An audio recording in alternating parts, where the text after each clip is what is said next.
This runic inscription looks wrong. Some runes have too many strokes.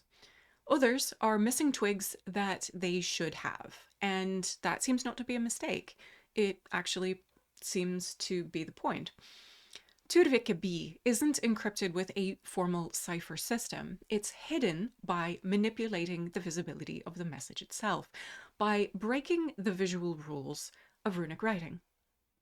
If we mentally remove the extra strokes and restore the missing ones, the inscription resolves itself into readable Elder Futhark runes.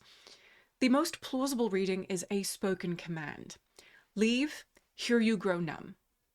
Combined with the final rune's name referring to an inflamed wound, this points toward a magical formula for healing or expulsion.